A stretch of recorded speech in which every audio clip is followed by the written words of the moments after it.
about the laptop. Welcome to the Collector's Catacomb, episode number 24. We missed y'all last week, but we're back this week. Less Drew. Drew's off, I don't know, looking for the Squatch or something. But, making crop circles. We'll all be sure to entertain you for as long as we can until Drew shows up. Usually he's here. But, yeah, hey, we're going to get together and talk about antiques, collectibles, maybe a little bit of art, some bombs, some helmets, some Militaria. So it should be a great show tonight. My name is Erik Castle. I'm primarily a collector of Militaria, specifically the 38th Infantry Regiment. I also love the history behind it, and I love the history of almost anything that's got history behind it.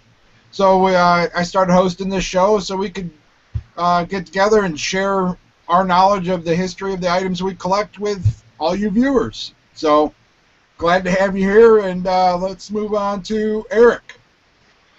My name is Erik. I'm also a collector of Militaria, ranging from Spanish-American War to Vietnam War. I have a Facebook page, Militaria Collectors of Delaware Valley, for collectors in the New York, PA, and Delaware and New Jersey area. And then I'm also a moderator on the Allied Militaria Forum, which Erik runs. And that's pretty much it. Awesome, Erik. Glad to have you here. And spoiler alert, Erik's going to be helping me out a little bit more than just a moderator on the forum. So if our forum members are watching, then I'll start getting messages probably. But stay tuned for that, because I've got a lot going on, so Erik's going to step up and help me with the forum a little bit more. Hey, Dan, you're over on the forum now too, aren't you? Yeah, I'm trying to get some more stuff up there. I got a lot of stuff, and I was on there the other day looking around and actually shopping. Our buddy in England had some of his goodies from his Army Air Force stuff up there, and so I was going to hang out with him, and I was shopping. Look at Did you get anything good? No, I mean, I love some of that stuff. It just, budget-wise, it was a little much for me. But it was cool talking with him, because he's a great guy, and he's got a lot of collecting and Army Air Force type experience. You know? Yeah, Carl's got a lot of great stuff. I've done a few hangouts with him, sharing stuff. Matter of fact, he probably curses me all the time. I still have a stack of paper to ship him. That I think I'm at about 14 months now. Yeah, he gets a little jealous of us, because some of this stuff's so much easier for us to get than it is for him over there in England and stuff. But yeah, he's got some cool stuff. I mean, I've never seen it over here. In fact, we were looking at there was a guy in France that had a World War II parachute harness. It was the whole harness with the board, like the backboard type. It wasn't the parachute itself, or the bag. And we were looking at that together and trying to dig into it. And he has a lot more experience with that, and I was so close to bidding on it. He even offered to have it shipped to him, and then he would work out a way to ship it to me, which would make it a little cheaper than what the guy was going to do. So he's really nice, and he's really helping out. And then he messaged me the other day. He goes, "Oh, I hope you didn't bid on that yet." He goes, "None of that's correct. The buckles are different. The straps are different. The board, everything's different. It was like pieced together. It's not correct. It's not worth that much," and blah blah blah. So it was cool to have him, working with us on that. But anyhow, I'm Dan. I collect all kinds of stuff, and hence anything old, hence my name, More Old Stuff, because that's about everything I have around me and on me and in me is old right now. So I do some YouTube. I got a YouTube channel, Dan at More Old Stuff, just like it says on my name down here, and I do some haul videos. I've been doing some training things, or just some like how-tos. I've been trying to do one a week. Try to keep up with that on some little how-tos, and it'll probably be a little bit more devoted to collectible type stuff too, rather than reselling, although I do both. So I have all kinds of good stuff, and I got some cool stuff to show you guys tonight. So anyhow, I'm all geared up, man. I got all kinds of energy, because we missed last week. So. I know, man. Everybody was so busy. Well, I tried to, I tried to start a hangout, just a impromptu hangout, right? I got to tell you the story because it's kind of funny. So I opened it up. I published it in the Facebook page and whatever. And I'm sitting there, and I'm doing my own thing, and all of a sudden, bloop, this name comes up, and it's this woman, and I don't know the name, doesn't sound any familiar to me, and she says, "Hi, you're not letting me turn on my video," or something like that. And I was, well, I don't know, what am I doing? I opened it to the public, right? So anybody should be able to turn on their video. Then the next thing I know, in the message, there's a link to a Facebook page. So I click on the link to the Facebook page, and it's like, advertising. Girls. Exactly. Come cheat with me. It was like, come cheat with me. I'm available, and all these pictures thrown. I'm like, you got to be kidding! I'm getting spammed on my Hangout, right? Is like, what do they do? Sit there and wait for public Hangouts to pop up? I really can't believe how many girls there are in my area that are waiting to meet me. It's just amazing. I know. They message me so often too. I actually might do this more often. I'm going to open this up. So if I get lonely, I'll just start a Hangout. Right. So you should try chat roulette. That's one where you kind of have. Just remember, gents, we are live and this is recorded. Anyhow, that was weird to me. I was like, oh my god, I'm getting like all these weird things coming in. So I killed that Hangout really quick. So thanks, guys. You guys are group. Somebody who watches this show was supposed to go in there and join me for a Hangout. It was all set up. Yeah. Well, it happens. I mean, life gets in the way, that's for sure. That's okay. I know you guys are all busy too, and I was cutting it short that night too. It was getting really close. Well, and then we got Brian, our MC for the night. Maybe. We'll see if I can get to stay in here or something. Yeah, we can hear you. Go ahead and introduce yourself. Hey there, I'm Brian, also known as Arbitrage Albatross. I'm into collecting Linux operating systems here lately, and computer stuff. Good deal. Yeah, I'll be watching the chat over there to see if you got any questions and putting them in the chat back here, and other things like that. Awesome, Brian. Glad to have you here tonight. Well, since Erik said he's got some cool helmets and stuff to share, I want to see what Erik's got first. Then we'll get to our explosive panel member, Dan. What you got, Erik? All right. So, got a couple items I wanted to share. First up, one of the great things about collecting, or it could be the worst, is you collect an item, and then now you got to go and buy a frame, matting, and all that stuff, and you wind up spending 3 times what you paid on the item. So it's always nice when you get your Militaria framed. So this was a piece that I picked up at I guess it would be kind of like a yard sale shop. So it's a nice World War I piece, and it's got an infantry banner, which were pretty common post World War I, and they had different I guess MOSs. So you had infantry, they had artillery, they had pretty much everything. Any MOS in the military, you can find one, and then in the center would be your Sun and Service Star. And then on the left here, we would have the New Jersey Service Medal for World War I. I'm going to try and do a close-up, but I don't want to get too much glare. I've got a perfect spot on one of my walls for that. Yeah, there you go. And then on the right here, we have the World War I Victory Medal with 3 bars, and the bars would be for St. Mihiel, Morsargon, and then Defensive Sector. So those would have been the 3 campaigns that they would have, participated in.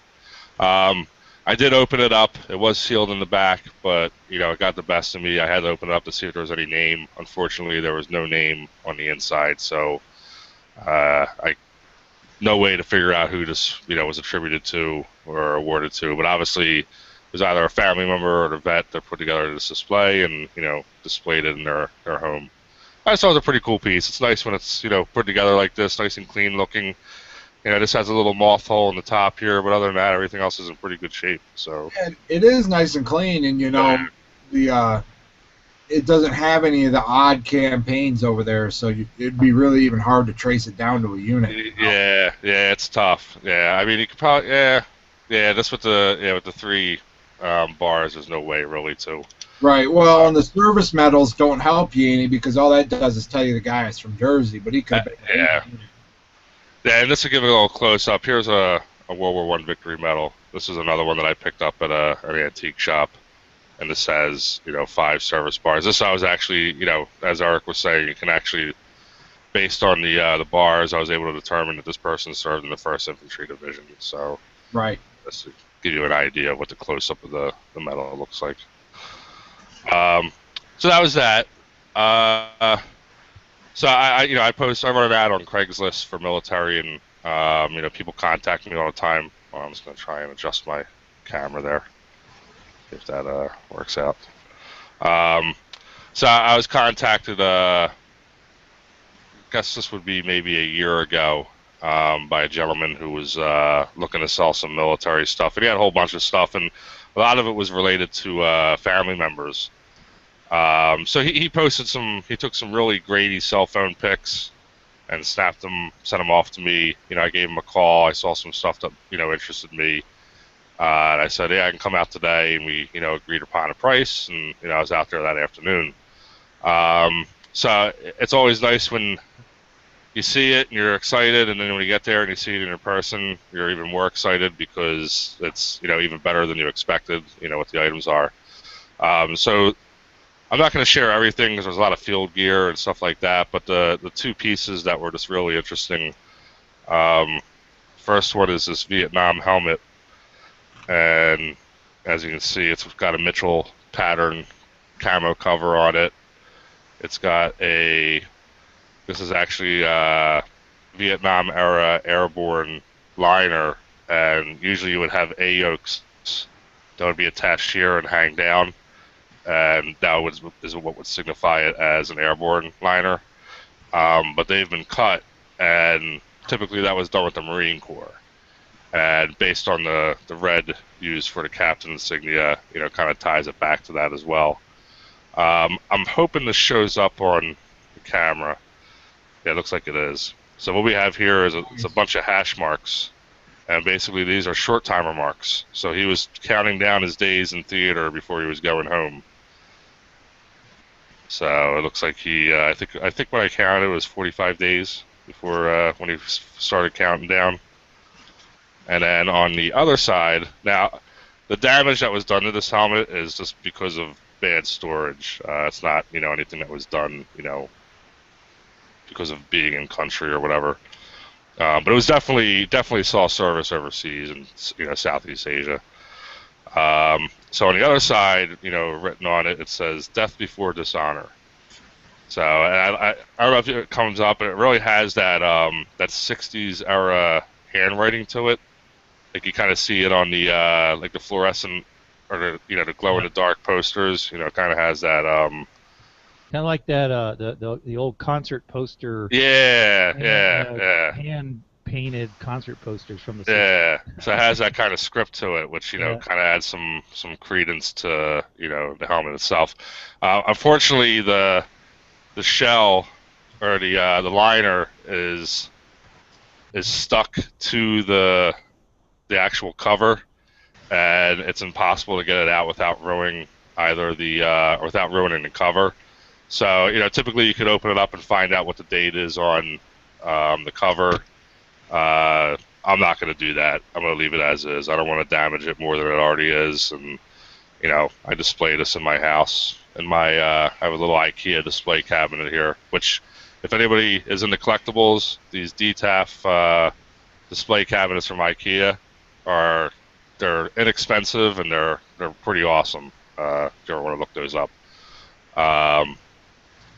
So I just thought that was a cool piece. You don't see too many pure or authentic. You'll see like ones that are painted up to look like why am I having a brain fart on the movie? Born to Kill on the side and Joker. What's the name? Full Metal Jacket. Full Metal Jacket. Yes.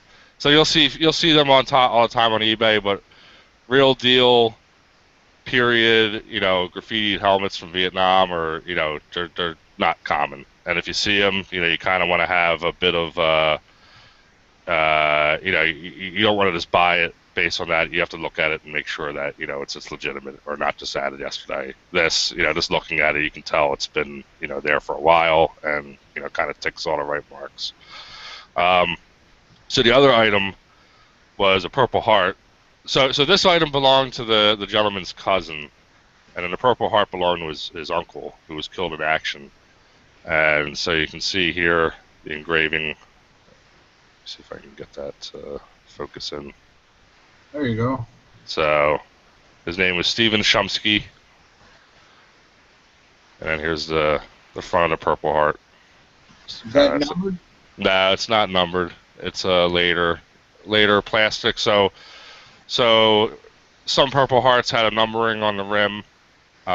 Usually there were earlier Purple Hearts, and even earlier ones were numbered and then had an enamel backing behind, old George Washington here. Later ones were numbered and then had a plastic backing, and even later ones, during World War II, no number with the plastic backing. So that's how you can kind of date your Purple Hearts. And then also by the brooch style, which is what's called a split wrap brooch. And then based on the branch of service, Marine Corps, Navy, they had a different type of brooch on the reverse. So there's a whole way to distinguish between branch of service, era, things like that. So with it came Stephen's obituary, where it talks about when he was killed. So he was killed on February 4th, 1944. He was actually he was with the 133rd Infantry Regiment, 34th Division, Infantry Division. He was from New Jersey, Trenton, New Jersey specifically. So this is his, his obituary, and then, it has this photo on top here of Stephen. And then here is the actual original photo. And again, you can see that there's some condition issues, similar to the helmet. A lot of this stuff wasn't, unfortunately well taken care of. With me, it is being well taken care of, I can say that. A few other photos of Stephen, probably prior to going overseas. And here's another one, wearing a little campaign hat. But the most interesting, well, I don't want to say interesting because it's interesting because of what it is, obviously, and the sacrifice he made. But I guess the most humbling part of this is this letter. And it's dated January 1st, 1945, Italy. And the letter is written to Stephen's brother, Bill. And it's written by a fellow that served with Stephen, I'm guessing in the same squadron as Stephen.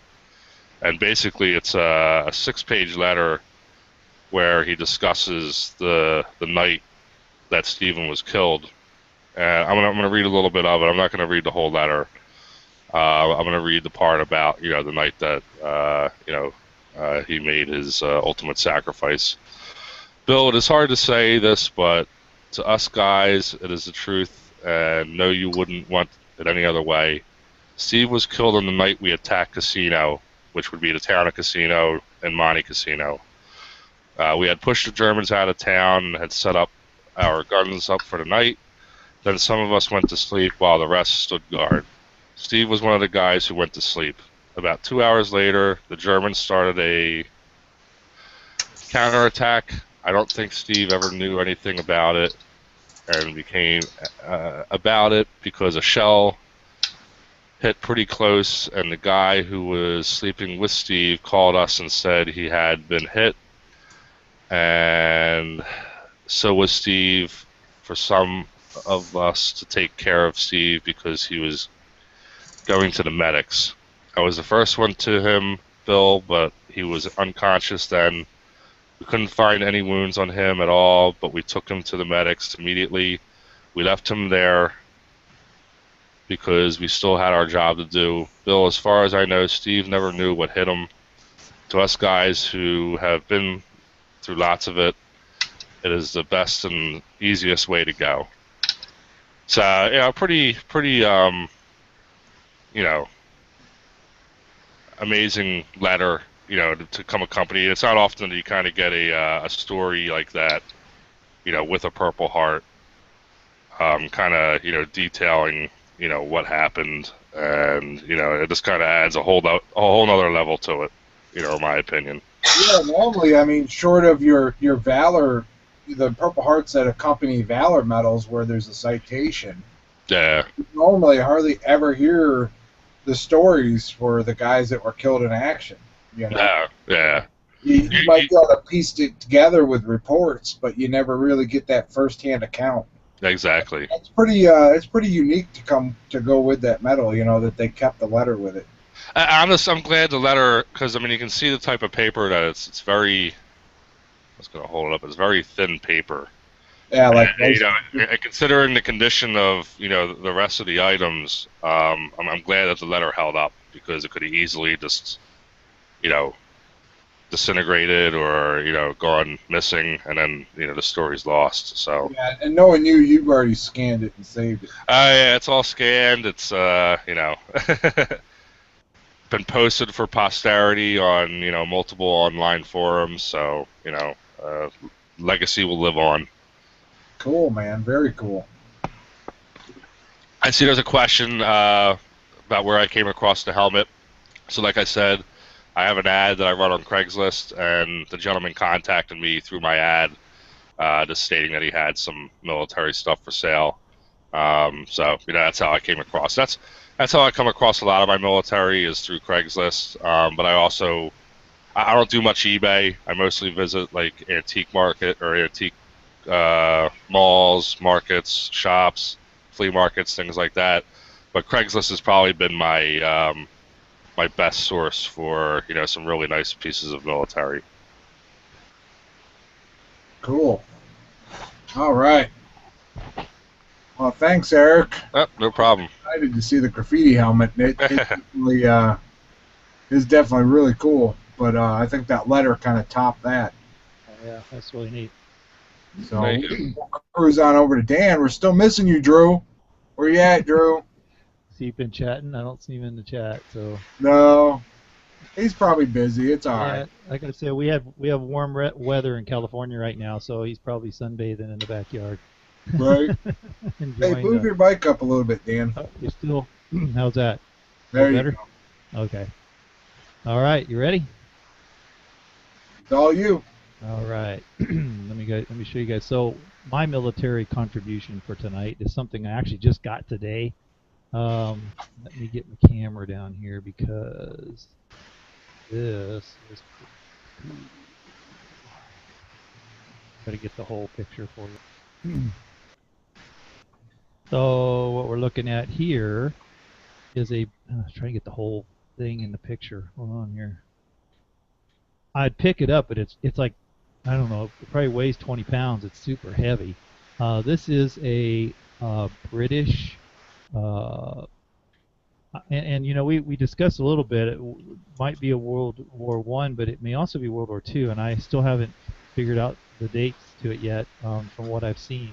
But this is a shell, and I'm going to show you a picture of what the whole thing looked like here in a second.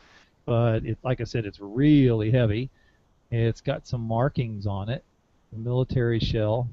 And I did learn something. The QF right here, there's a BL and there's a QF.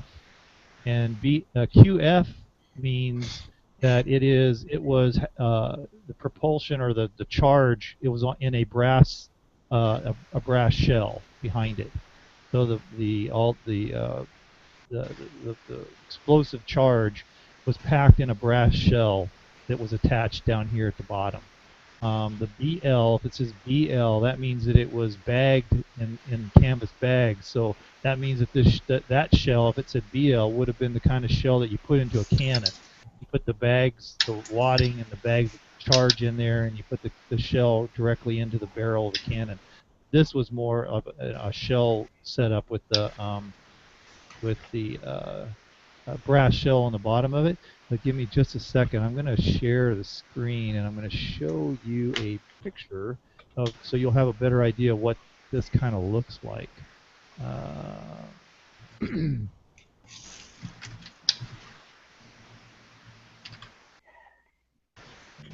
Go here. So let's see if you can see this. I'm sharing my whole screen.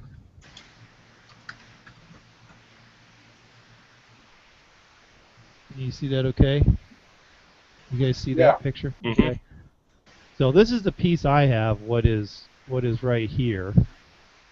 And then there was the brass shell at the bottom, and this is where the charge was that exploded it out of the cannon or gun, whatever it is there. Then this little piece up here is kind of like a detonator, and it was actually a timer that could be set to explode the contents. Basically, this would explode. It was hollow down the center, and I'll show you in a minute. But there was a charge down the center of this, and it would explode, and this became shrapnel. It would just shoot shrapnel out everywhere. So it would break into tiny pieces and go blasting out all over. And then this is a timer that would actually be set for a certain amount of time for whenever they could estimate where it was going to hit and land, and it would explode, and then these pieces would go off all over the place. So that's kind of the full thing. And I imagine this thing totally loaded with, I mean, because this piece I have is super heavy as it is, but this thing loaded up with the powder and the shell, I mean, this thing had to be like 30 or 40 pounds just on its own, man. This thing was a monster. Was this, Dan, was this like a munition that would have been used in the Shermans? Well, I don't know. I haven't gotten that far in my research. Well, it's British, right? It is British, though. Yeah, it's a British. Oh, sorry, I missed that part. Yeah, it is a British shell. Yeah. So it would have been used either in a cannon, I mean, just like a regular cannon. It might have been used in a tank. I don't know.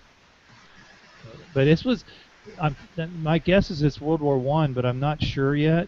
Erik took a look was looking at it this afternoon when I sent you guys some pictures, and I was looking it up, and it looks like from some of the things I was looking at online that it might be World War I. But the references to the number, the QF and QL, they did that in World War II also. They identified the shells that way also. So back over here. Whoa. Yeah, a lot of times you would see dates on the bottom. But maybe you would see it on the very bottom portion of it, than the bottom that you're able to see. I think I just lost my video, my camera. Darn it. This happened to me before when I screen shared. Getting back to my camera. The only way I can reset it is to reboot my computer. Well, that's all right, Dan. I'll move on to my. Take an item, and I'll be right back. Yeah, let me. Wait, hold on. Oh, no. Are you good? I'll be right back. All right. Oh wait, we got it. Oh, we got it back. I'm back. Got there. Oh, there you go, Dan. All of a sudden, I unplugged it, plugged it back in. That seemed to work. So here we are again. Let's get back to the show. Just real quick, I'll do a last little tour. So anyhow, there's the markings on there. I'm still trying to figure out what some of these other markings are. Let's hold still. I bet you if you post that up on Allied Militaria, either Little Buddy or Ian would be able to identify that. This is what'd be cool to know what this TECW means, if that's like a manufacturer or something like that, and then what all this is.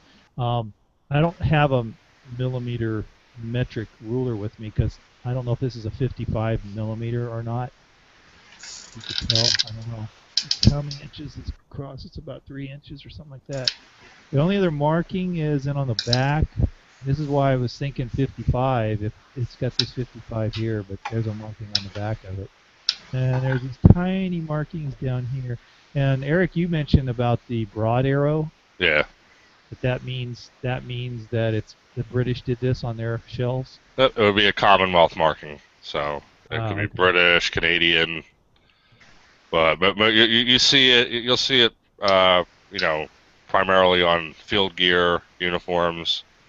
And then obviously artillery shells, things like that. So that's how they marked a lot of their their gear. Yeah, and this is where the shell was sealed. Oh, let me show you down the top of it. I don't know if you can see very well down the top.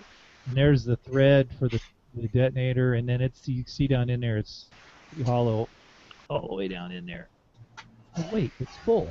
It's full of powder. Oh, I have a live round sitting in my house. You ever hear about the guy, the Civil War collector? I think it was maybe a couple of years ago, and he had a piece of Civil War artillery detonate in his house. Oh, really? I believe it killed him, unfortunately. He dug up at a battlefield? Yeah, well, he was, I guess he kind of, his head got a little too big, or he got a little too confident with it. It was a cannonball. Yeah. So he knew it had a charge in it? Well, he was trying to, what's it called, demill it. Oh. And, he got a little too confident about it, and, it had the reverse effect of what he wanted. Yeah, I'd say so. Yeah, well, we have something similar like that happen. We have stories down in central to east San Diego. There's a whole bunch of hills, which was the target grounds for the Navy back World War II in the early 40s. There was nobody there. Actually, back even before that, when North Island was there in the 30s, they used to use all those hills and all that stuff in the back country, which is now the suburban part of San Diego. And we had probably about 10, 15 years ago, two boys were playing on a hillside, and it was in their neighborhood. It was a hill that was off from behind their house. They were down there playing around, and they found a live shell, and it exploded, and it killed one of them. But the Navy's always going.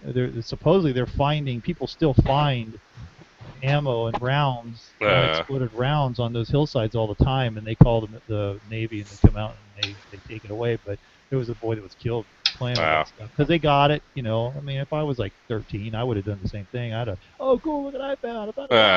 Drag it up the hill, throw it around, throw it around. I'll take it out on the sidewalk, drop it a few times. Yeah, that's what happened.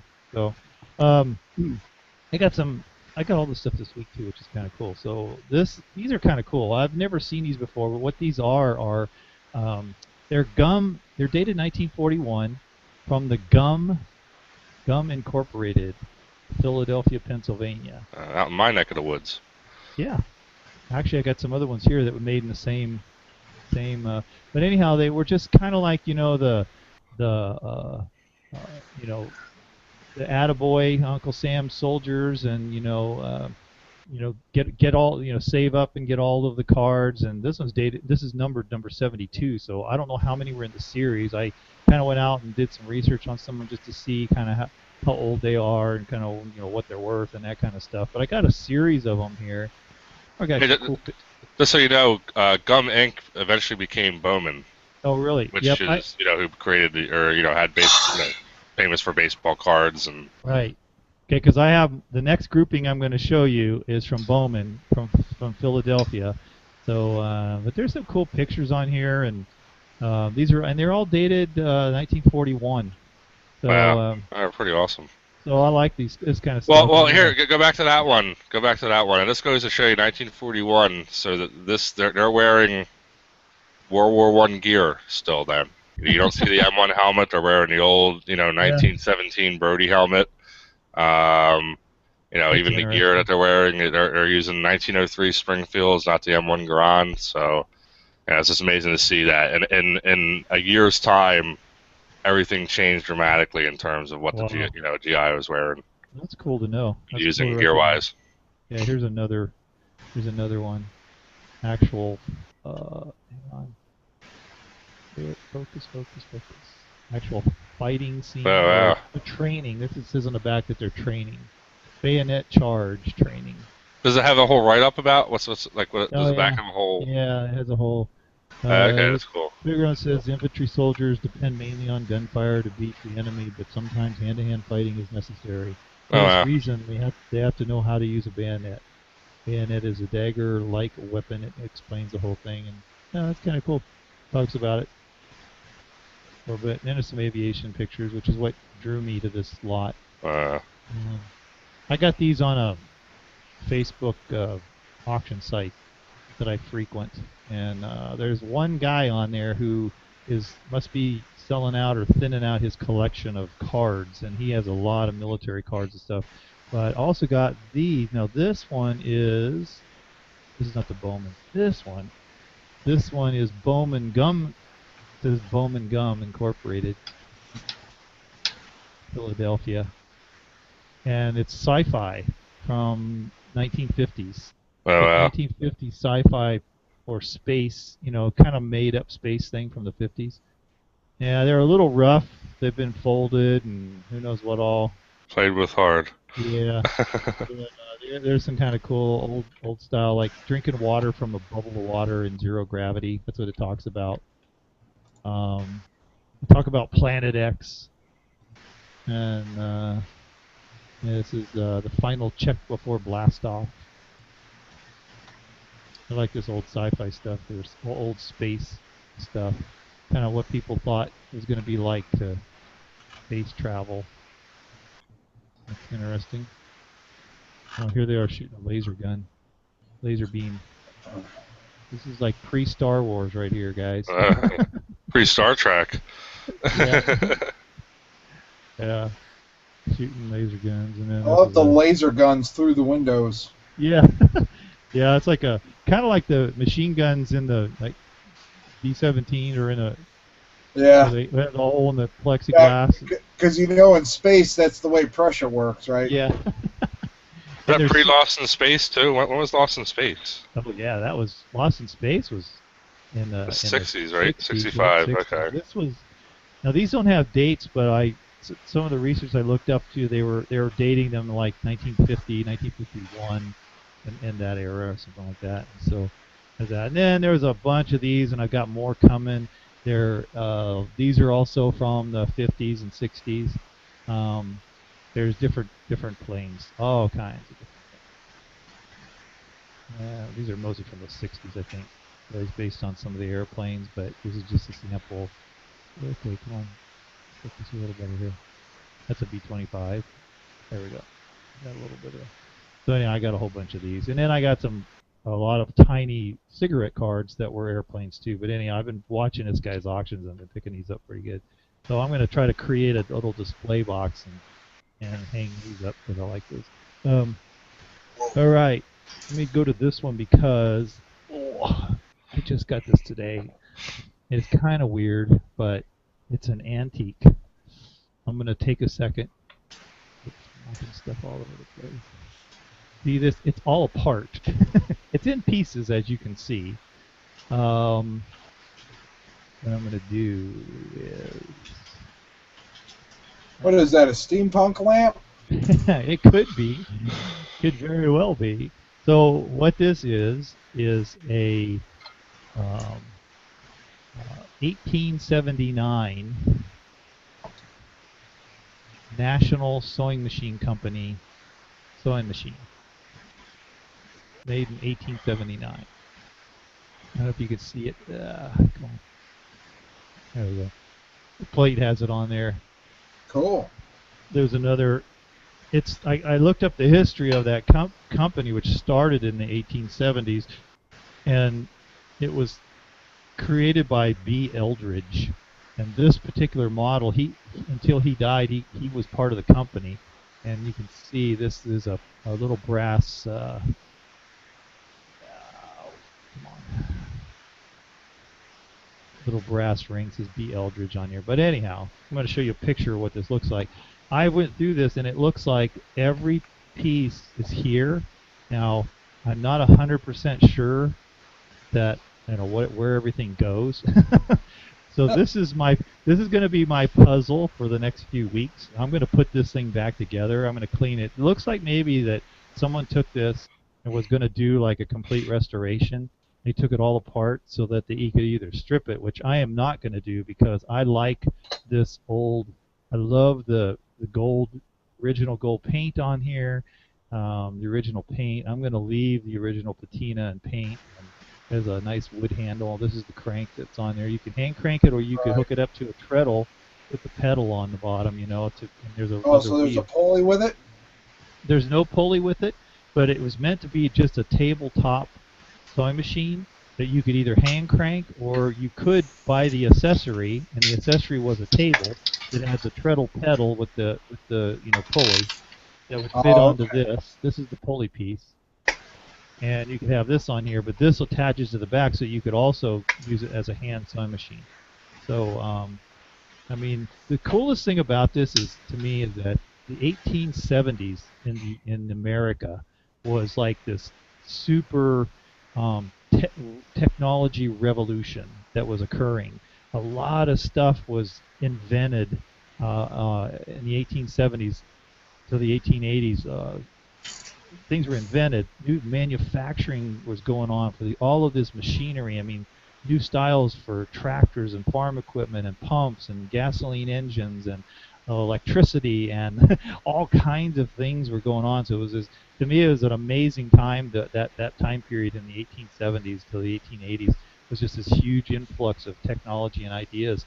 And this is a great example of it and stuff. So here's my thing, though. Is one of the things I'm showing you guys this for, because a lot of these projects I get, I kind of like maybe end up like the guy did with this one. It'll just sit in this box.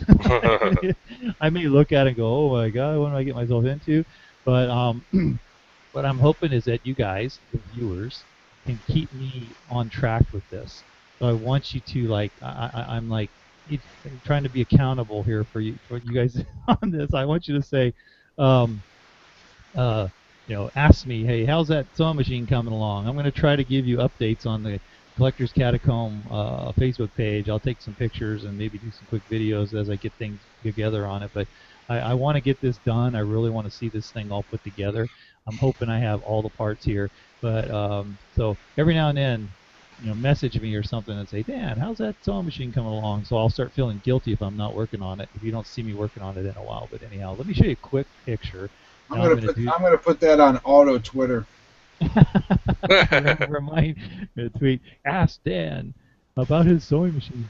I'm gonna share this again. I'm probably gonna kill my camera. I'm hoping it can come back. Here we go. Boom. Share. Come to this one.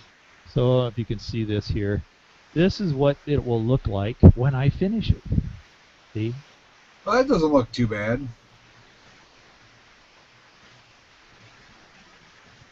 So it has. Why did you take it apart in the first place, Dan? It looks good in that picture. I wish I was the one that did take it apart, because I'd probably know how to put it back together easier. That's the big thing. So this is all I have to go on, is using this photograph to figure out what all the parts are. Are there no there's no available schematics for it at all? I haven't dug in that far. I'm going to try to see if I can find a manual, a schematic, or something. But this even has the same paint scheme, not as bright on one side, but it's got the same paint scheme and everything on it here. But maybe because it's such an oddity. I mean, is there a sewing machine museum out there? I'm sure there are. Is there a patent number on it anywhere? You might be able to find it that way. There are some numbers on it. Yes, there are. There's some hand painted, and there's some embossed in the metal. A couple of numbers. The numbers. The only thing with the patent, though, is the whole machine generally isn't patented. Usually just a function of it. Right. Like something on there is what's patented. Because the sewing machine itself that's is true. a patentable product. But if they did some sort of special gearing or drive system or the sewing head, that's where you'll see the patent numbers. Gotcha. See this? Now you'll see copyrights. So this number here, stuff like that, and trademarks. Normally the patents are for something specific. So this number 26877 is painted on the side, but it's also, I found it embossed or stamped into the. Oh, that's cool. Metal. So that's probably a serial number. Yeah, it's a serial number for this piece, and this is honestly, this is like the guts of the device. I mean, This is where the needle is. This is where everything goes. The rest of it is either just a wheel or a base. Right. None of the other ones that I have seen has numbers on it. So yeah, I'm going to try to. There may be someone who's put together, like the serial numbers to give me an idea. Because Singer does that. You can search on a serial number of a Singer sewing machine, and you can go. There's a Singer Singer has a list of serial numbers on their website, dated back till the early 1800s. You can see how old or when your sewing machine was manufactured. And Right. I don't know, they may have something like that for this too, but anyhow, so that's where we are with this one. So again, yeah, another project, because while I've been off work, I actually refurbished 4 clocks and got these 4 clocks alive and running now. So now I'm going to work on this. So I got one more thing, which kind of is another story. Real quick here. Original box. So I was on a Facebook auction, and this didn't sell, and I was really surprised it didn't sell. I caught it at the very end after the auction had closed, and so I messaged the person that was selling it, made them an offer on it, and so we worked out a deal, which was a nightmare because the person had no clue what they were doing. So the shipping was the payment was screwed up. It was. I went like 4 days just negotiating with this person because they didn't know what to do. So I tried to help them through the process. But anyhow, I got this box. The bad part was, well, let me show you what it is first. It's super cool. I have a dryer sheet in here because it came from a smoker's house, and it really reeked of cigarette smoke. This is the original box. But this is about a 1950s.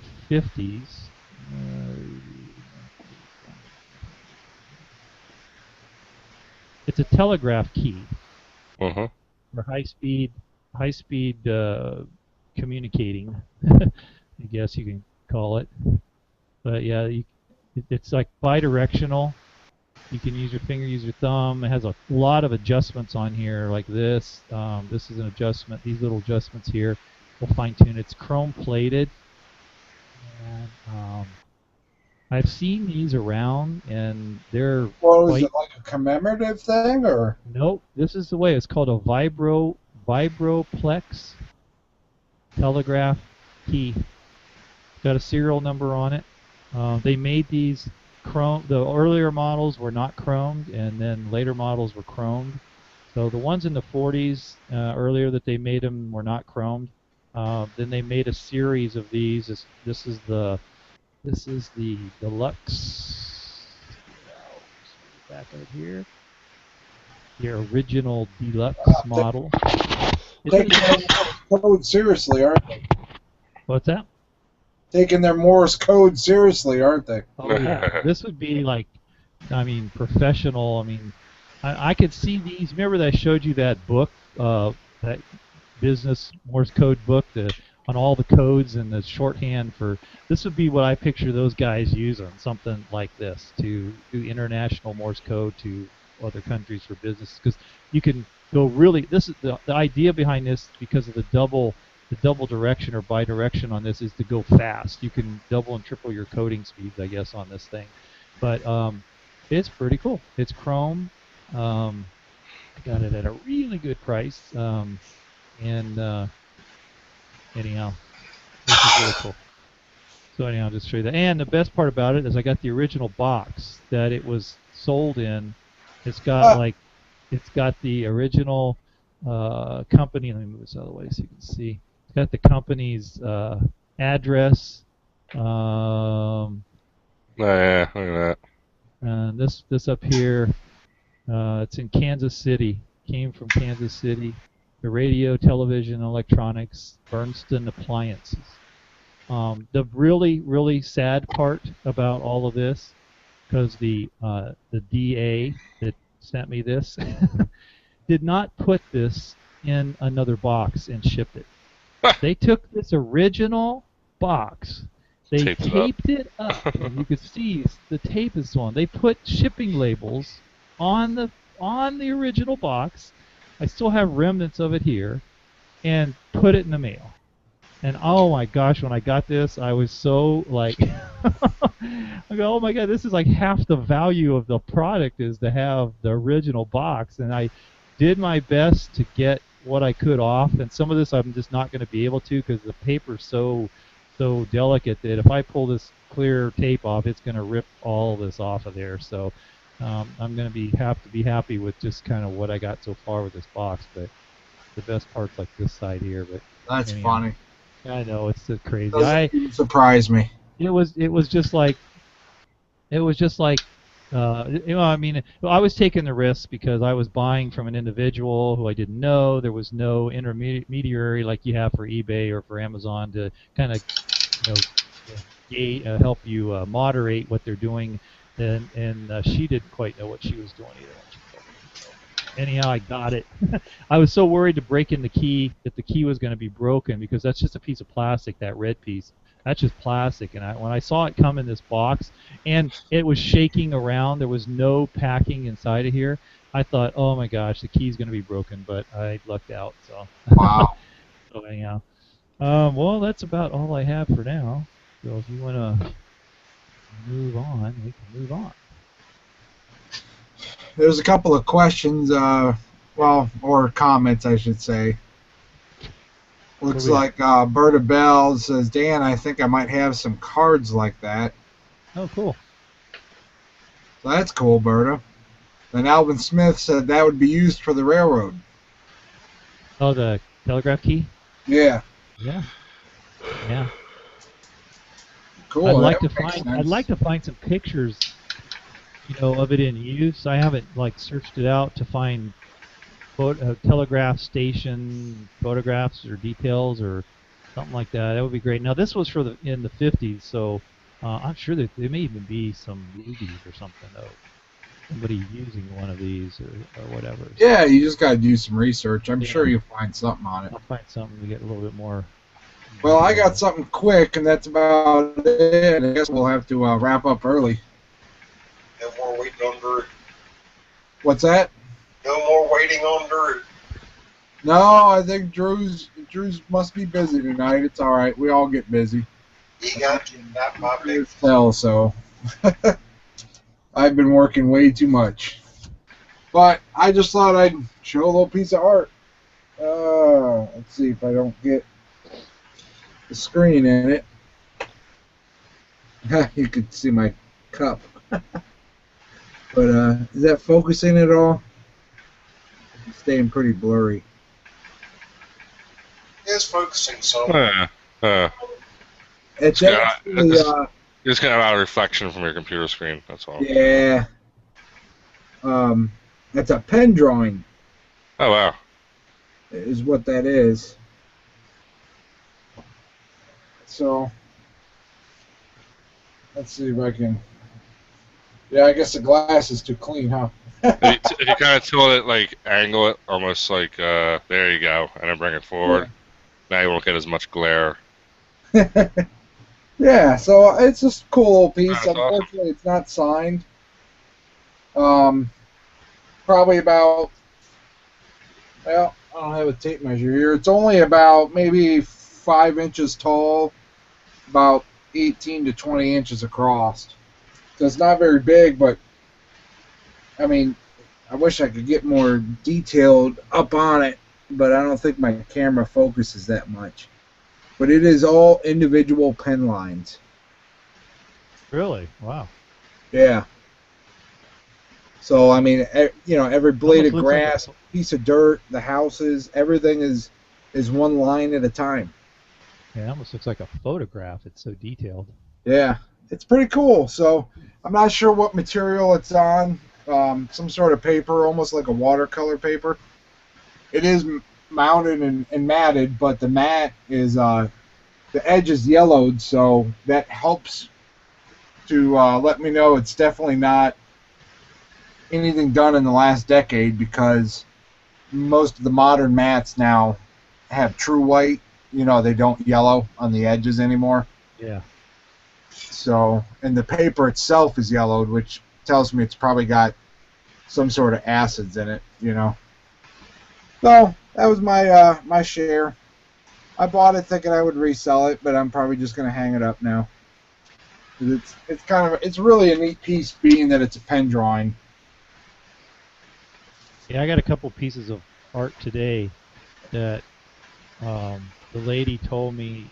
I went to a garage sale, and they were actually doing like an estate sale. The mother had died, and the house was going up for sale, and they were cleaning out. I got some really neat pieces of furniture and stuff, and then these two paintings. Actually, it's where. Oh, no, I didn't get any of this there. So I got a painting. I could bring it up real quick. It's got a great frame. Mainly, I got it because of the frame. Round frames are really hard to come by, and I think they're pretty desirable, especially if they're ornate, you know. And so the picture that's in the painting is, you know, it's okay. It looks kind of neat. It's interesting. But I think if someone else wanted it, and if I had something round to put in there, I would want it for the frame, you know, because the frame is round. Any of those old frames that are round or have the beveled glass in them, are pretty cool too. So you got something else I can run down real quick and grab it. Bring it up here in about 2 seconds. Start real quick.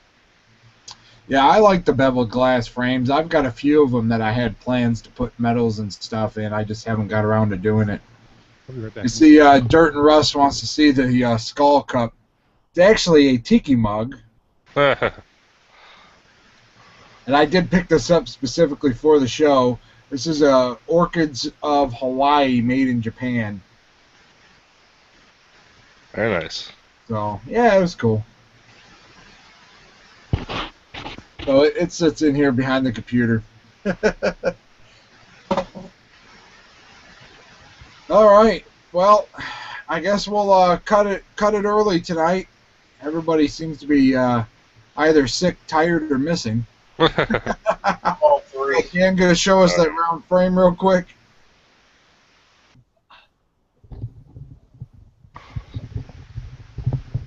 We'll let Dan show the frame. Yeah. So, where's Drew when we need him here, huh? So right. Like this, he could probably tell me all kinds of fancy art terminology for this thing, but so let me just hold it still for a minute so maybe you can get a look at this frame. So it's, I believe it's plaster. This is a plaster mold. Yeah, chances are it's plaster. 'Cause it does have a little chip down here at the bottom, right in here. Because you know people set these on the floor, and that piece is kind of hanging low. It's not broken off. It's actually a weird design. It's not an even design. It's like a leaf, and the leaf kind of goes up high and then drops down, so it's at an angle. It does the same thing all the way around. This kind of goes up high, but there is a chip out right here, which I'm going to get some paint and touch that up. But it was kind of a cool, even with the picture, I don't know, the little picture of a baby. It's actually it looks to me, I haven't taken it out of the frame. It looks like watercolor or chalk, like a chalk drawing. It's under here. I don't believe it's a lithograph. It's actually a hand. It wouldn't be chalk. It'd be pastels. Pastels, yeah. Yeah. That's what I think it is. It's pastels. It's an original artwork. It's not a photograph or lithograph or whatever production. So when I saw this, I really liked it. I loved the frame, and the whole thing was pretty cool. Is her background colored, or is that the color of the paper? I believe. Looks like it has like a reddish tint to it. It's actually, I think, the color of the paper. Yeah, then it's probably a pastel, because watercolor would be on a white. It's on a black background, and then there is some. This area right here that's kind of gray. Right in here, yeah. You see it's a different tone. I don't know if that's sun. I don't think it is. It looks like it's purposely. The background kind of cuts through like this with a grayish. Maybe it's supposed to be. It might be sun damage. Yeah. Because it doesn't go. It doesn't seem to affect her. It doesn't seem to affect her. It's kind of weird how it only. Well, but it could just be affecting the paper. Because it's because this is paper and this is the pastel, so it stopped at the pastel. Okay. If it's symmetrical, chances are it was sitting on a floor where the sun shined through. Right. Or even hanging on the wall near a window where the sun shines through in a line. Yeah. You know what I mean? Yeah. Trying to get did you check behind it to make sure that there wasn't a Declaration of Independence?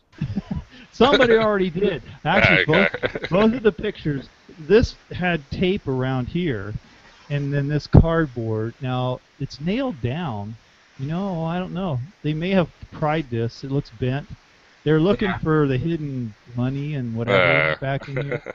It does Hey, have Dan, I've got a story. I think I've mentioned it. A buddy of mine that he found an original Frankenstein poster from the 20s behind a $5 estate. Oh wow. Oh, really? He Wow. sold it the next day for just over 10 grand.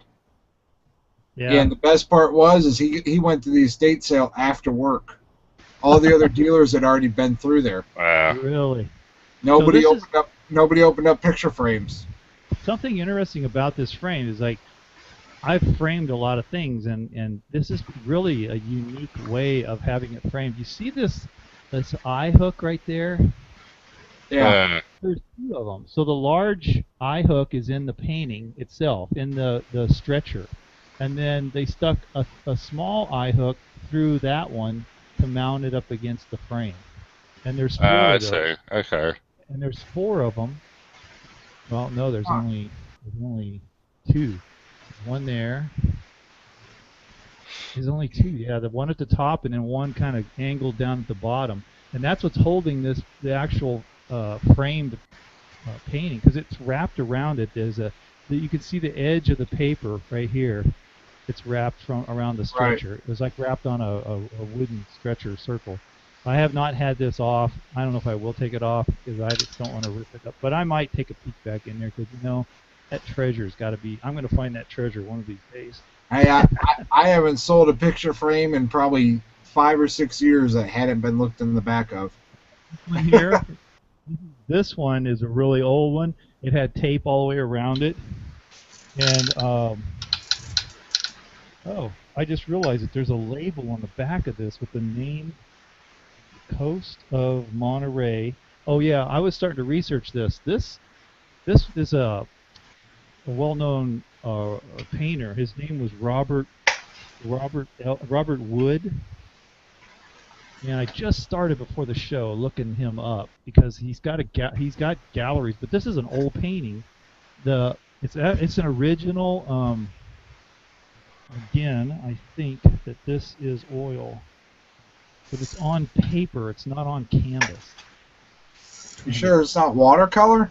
I don't think so. It's too glossy. I haven't taken it out, but it might be. I don't know. So anyhow, it's signed down here, Robert Wood, down in the corner. The frame, you were mentioning about how this stuff gets yellowed, but this is kind of yellowed around the. Yeah, it's an older one. It means it's got acids in it. Right. The lady told me that because this was in her. They were clearing out her mother's house that I went to today, and the lady told me this actually belonged to her grandmother. So it was her mother's mother. So it kind of gives me an idea that this could be from the 30s, if not, maybe even the 40s. But I'm thinking it could be older than the 40s from her mother.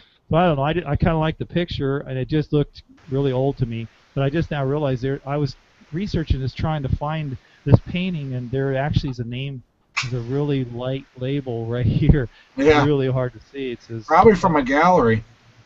Yeah, it says Coast of Monterey, and it was really old. It had paper all on the back of it, and it was taped, but someone has ripped it all off looking for the treasure, I think. I have this feeling. Somebody got to it before me. I'm going to take it apart because I want to clean the glass, but I'll take it apart, and I want to take a better look at the actual painting itself to see if it's not a lithograph. I don't know.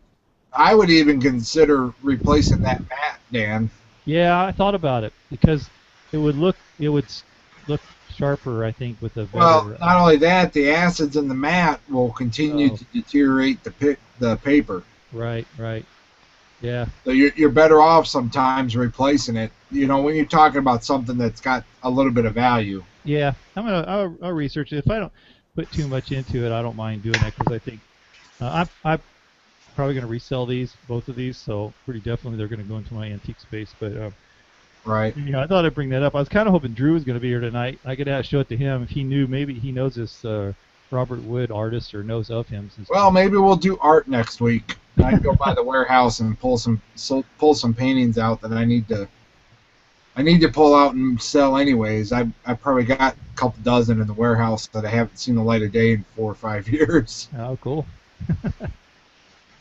So that means I got to go buy more paintings this week so I can keep up with the show next. Yeah. That means Eric C's got to go. Erik with the C's got to go buy some paintings. Yeah. I gotta catch up with everybody else. All right. Well, let's get this wrapped up. Thanks for tuning in. If you want to be on the show or you got topic ideas, go ahead and post them over on the Facebook group. Shoot me a message. Just let us know somehow. Post it during the show, something, or even post it on YouTube. I read it all. So until next week, thanks for tuning in. We'll see you. Bye, everybody. All right. Bye, everybody.